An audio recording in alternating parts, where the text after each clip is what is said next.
Get ready for the dictation. 10 seconds.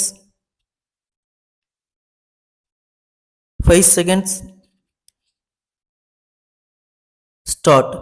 மாண்புமிகு சட்டமன்ற மேலவை தலைவர் அவர்களே, இந்த அவையில் என்னுடைய கருத்துக்களை சொல்ல வாய்ப்பு அளித்ததற்காக முதலில் என்னுடைய நன்றியை தெரிவித்துக் கொள்கிறேன். கலப்பு திருமணத்தின் மூலமாக சாதி வேறுபாடுகளை அகற்றி சமுதாய ஏற்றத்தாழ்வுகளை நீக்கி ஒப்பற்ற ஒரு புதிய சமுதாயம், சாதி பேதமற்ற சமுதாயம் உருவாக வேண்டும் என்பதுதான் நம் அனைவருடைய பெரு விருப்பமாகும்.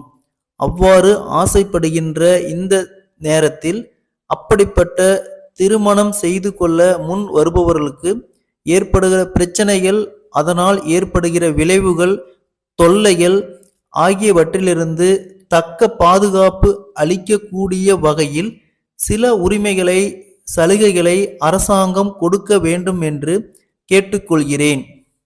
அதன் மூலமாக சாதி பேதமற்ற ஒரு சமுதாயத்தை உருவாக்க முடியும் என்று நம்புகின்றேன். தற்போது அரசு தருகிற விளக்கத்தை பொறுத்தவரையில் எனக்கு ஒரு கருத்து வேறுபாடு இருக்கிறது. கலப்பு திருமணம் என்றால் ஆண் பெண் ஆகிய இருவரில் யாரேனும் ஒருவர் ஆதி திராவிடர் சமுதாயத்தை சேர்ந்தவராக இருக்க வேண்டும் என்ற ஒரு நிபந்தனை இப்பொழுது இருக்கிறது. அந்த நிபந்தனைக்கு உட்பட்டு திருமணம் செய்து கொள்பவர்களுக்கு தான் அதற்கான சலுகைகள் அரசாங்கத்தால் அளிக்கப்படுகின்றன.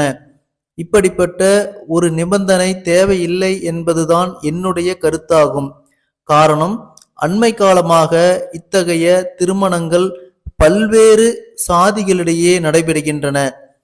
இந்த சமுதாயத்தில் உள்ள மக்களை பிற்பட்டவர்கள், தாழ்த்தப்பட்டவர்கள் மற்றும் இதர சமூகத்தினர் என்று 3 வகைகளாக பிரித்து வைத்திருக்கிறோம். இப்படி பிரிக்கப்பட்ட ஒவ்வொரு பிரிவிலும் கூட பல்வேறு சாதிகள், உபசாதிகள் இருக்கின்றன. மேலும் ஒவ்வொரு சாதியிலும் கல்வி ரீதியாக, பொருளாதார ரீதியாக, சமூக ரீதியாக ஏற்றத்தாழ்வுகள் இருக்கத்தான் செய்கின்றன.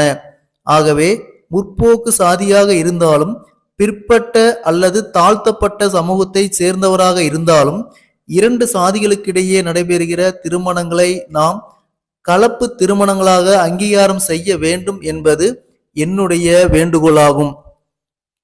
இந்த மன்றத்தில் உள்ள அனைத்து கட்சி உறுப்பினர்களும் என்னுடைய கருத்தை ஏற்பார்கள் என்று நம்புகிறேன். அத்தகைய அங்கீகாரத்தை உரிய ஆணைகளின் மூலம் உடனடியாக அரசாங்கம் பிறப்பிக்க வேண்டுமென்று கேட்டுக்கொள்கிறேன். அடுத்தபடியாக, கலப்பு திருமணம் செய்தவர்களுக்கு பிறக்கக்கூடிய குழந்தைகள் எந்த ஜாதியை சேர்ந்தவர்கள் என்று வரையறை கொடுக்கப்பட்டிருக்கிறது. அவர்கள் விரும்பினால் தகப்பன் சாதியை அல்லது தாயின் சாதியை கூறலாம் என்று சொல்லப்படுகிறது. இதன் காரணமாக சாதிகள் அற்ற சமுதாயத்தை படைக்க பாடுபடும் இந்த அரசாங்கமானது எவ்வாறு சாதியை ஒழிக்க போகின்றது என்பது கேள்விக்குறியாகவே இருக்கிறது.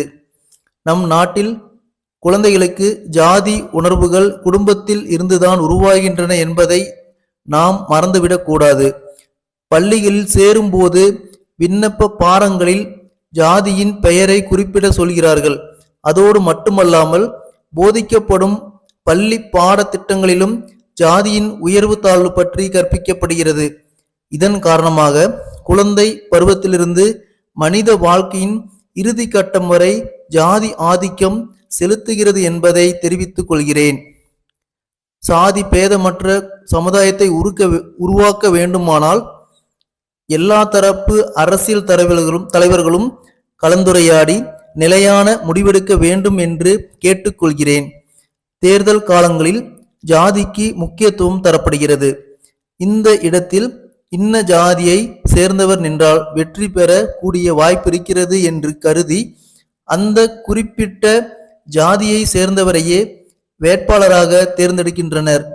இவற்றையெல்லாம் ஒதுக்கிவிட்டு ஜாதி அடிப்படையில் அல்லாமல் பொருளாதார ரீதியில் பின்தங்கிய அனைவருக்குமே சலுகைகளை வழங்க அரசு முன்வர வேண்டும் என்று இந்த சந்தர்ப்பத்தில் கேட்டுக்கொண்டு எனது உரையை முடித்துக் கொள்கிறேன்.